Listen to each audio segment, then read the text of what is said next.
be using a couple of different PowerPoints that are both available in our weekly module. So I want to start here by looking at what this sort of broader significance of the conquest of the Western Hemisphere really is. And last week, you read about the significance of the Columbian Exchange and bringing the two sides of the world together in close contact for the first time. And out of this, we have an exchange of plants, exchange of animals, exchange of diseases.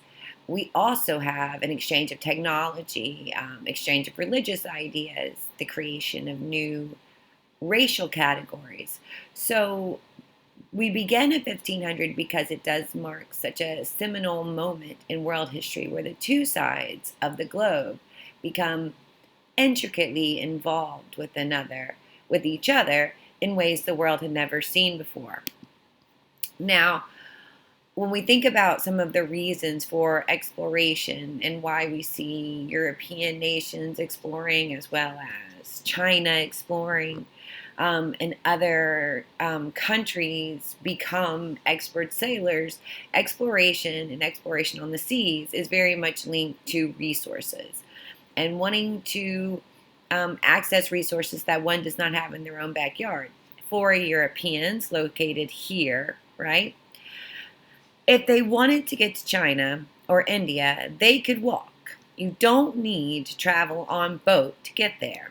However, there are people who live right in the middle, of whom many Europeans had been at war with for over 400 years. So this is a clash between Western Christianity and Middle Eastern Islam. So when we start talking about the reasons for European nation states like Spain, Portugal, later England, and France, and the Netherlands, why they are sailing around looking for colonies, it is because they don't want to engage with Muslims. So they take to the seas, right? And we're going to see that as they travel around Africa, they do encounter different slave trades that are already going on in different parts of the continent. And between these things, right, will be really the genesis of the Atlantic slave trade that creates the African diaspora, which is the largest diaspora or forced migrations of people in world history. But we are moving up to that. Another reason that we might think of exploration is to spread religious views, particularly Catholicism. Spain, again right here above North Africa, had been conquered by Muslims about 400 years before we see Columbus sail across the Atlantic. And in the aftermath of this, there is a move to expel all Muslims and all Jews from Spain and Portugal. We see that there's also a desire to convert other people in these other places that they are trading. So gold and God go together quite well as then justifications or reasons for exploration. All right. There are also some technical developments as we have seen in our own lifetimes. If you have seen in your own lifetime, technology does change the way we travel, engage, and understand each other. And it's certainly the same here as new ships, faster sails were being advanced, making it much easier to sail than ever before. All right. I'm going to, let's see, move over here a little bit. Okay, let me go here. You're right. Sorry about that. Portuguese explorers are some of the first to go around the world, to sail around Africa. Why does this matter? It matters because the Portuguese are also going to be some of the first to engage in the transportation of African slaves. And the Portuguese are also some of the first to begin building small trading posts along the coastline of Africa. So we're going to come back to them as well. Christopher Columbus is going to sail, obviously, to the Bahamas. And when he reaches the Bahamas, he immediately begins to enslave local people, use science as a weapon, um, and feels very good about the exploitation and chaos that he is creating among the Arawak people. So almost immediately, in terms of cross-cultural contact, there is a exploitation of indigenous populations. And the arrival of Columbus will basically start a germ war between Europeans and the indigenous population, as the majority will die because of exposure to diseases. A number of different explorers, obviously, this is a illustration of smallpox and its devastations on the population. Right. So I want to again sort of focus on how all of this is going to work and how we start to unpack cross-cultural encounters. This is a illustration of Hernan Cortez, who was a sailor for the Spanish, and he is going to arrive in Mexico and then later Peru. And there are a number of different aspects of his life that are significant, but what he will do is have a interpreter, translator, and also a woman who will bear his child, Donna Marina. And this is actually the focus of the next discussion.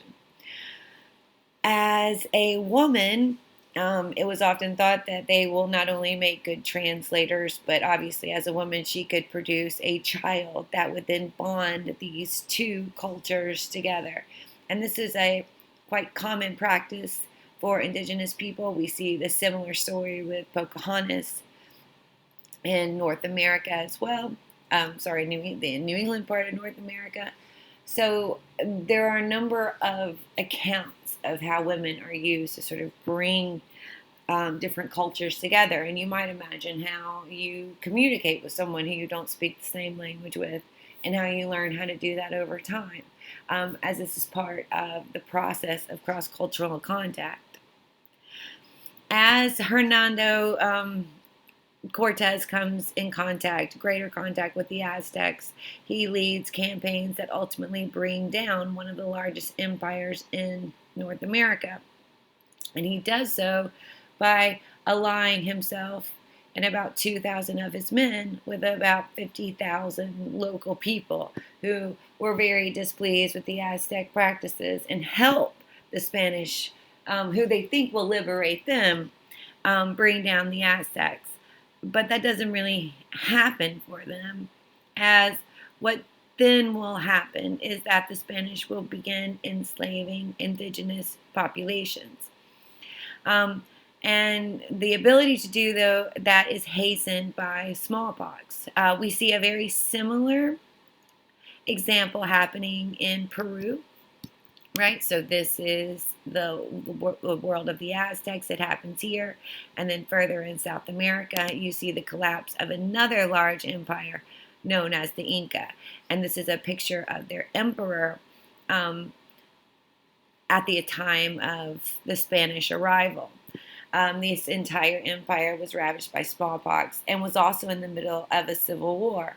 And both of those things help to explain how this incredibly strong empire was conquered in a relatively short amount of time.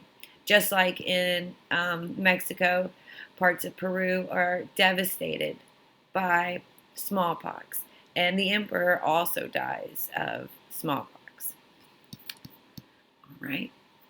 In terms of Brazil, as I said before, the Portuguese, who were creating some of the first ports along the African coast, also conquer Brazil. And they will occupy what is the largest colony in the Western Hemisphere. They are also occupying, obviously, very large parts of the Amazon.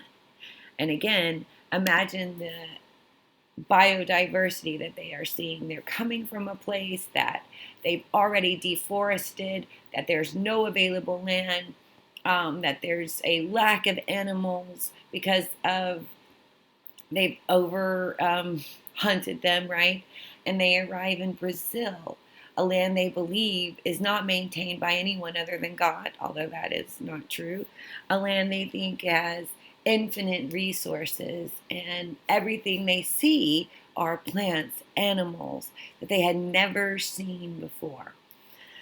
So they're really embarking on something they believe to be given to them by God, and very much place the arrival and conquering of Brazil within religious terms. Um, in terms of colonial America, there was a economic component, obviously. Colonies were supposed to make money. So they didn't make money, they're not feasible.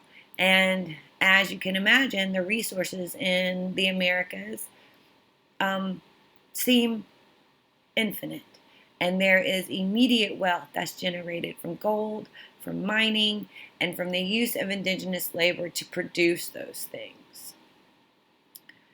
And with that, right, two things are happening. Or rather, three things are happening. The indigenous population is declining. The population of biracial people is exploding, as are the number of Spanish and other Europeans that are arriving in the Western Hemisphere. And as more arrive, other resources are also beginning to be produced in terms of leather, sugar, and coffee, which becomes sugar and coffee becoming the largest exports from the Caribbean and other parts of South America. And here in this map, you see just how many European colonies are represented in South America. Obviously, the Spanish have a great number of them, stretching from the northern part that borders the Caribbean, all the way down the Pacific. But the Portuguese are also very large landowners in Brazil, and obviously they will fight each other. The Dutch will be there. The French are trying to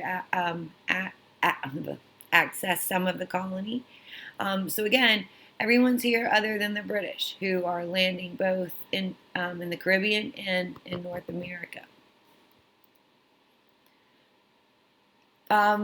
What you might remember about this is that what is established throughout the colonies in America are duplicate Europes. So Spain, right? Those colonies are known as New Spain, and they set up the same type of courts, the same type of representation, same types of social, legal, and political structures that are existing in Spain. Same thing in England, same thing in the French colonies. So they establish miniature versions of what's existing back in their mother countries, which obviously will also create similar problems. You also have throughout, as I mentioned before, the colonial Americas, the rise of Creole populations who can trace their ancestry back to European, indigenous, and African roots. We will continue to explore colonial America and other parts of Brazil in more depth.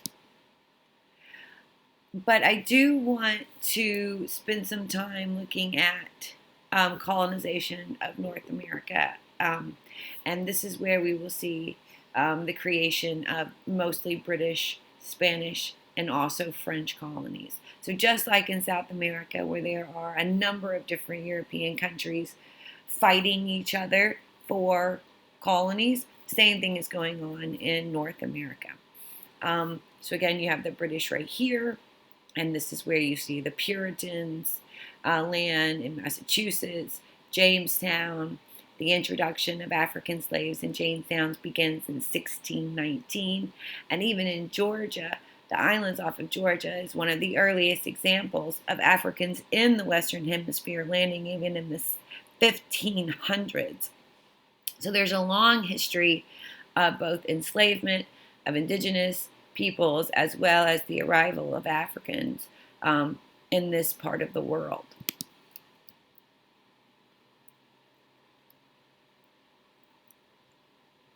Take the time to look over the slides, and as we continue to talk about the creation of these new racial categories.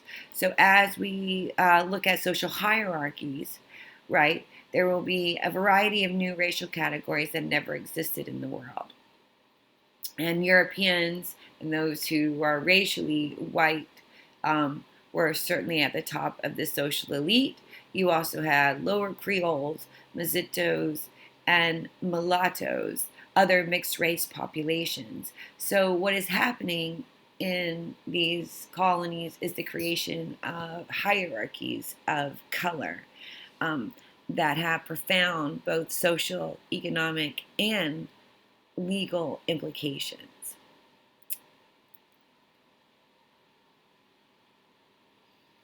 In North America, you of course have the example of the Puritans, who are very much linked to witchcraft and the witchcraft and killing of women that happens in the 1690s. So again, when you think about the American colonies, this will be a place of religious worship, of an attempt to establish different religious freedoms, but religion plays a very seminal role and will remain critical in terms of the development of these colonies. Take a look at the rest of this lecture and the others, and of course, let me know if you have any questions, issues, or concerns.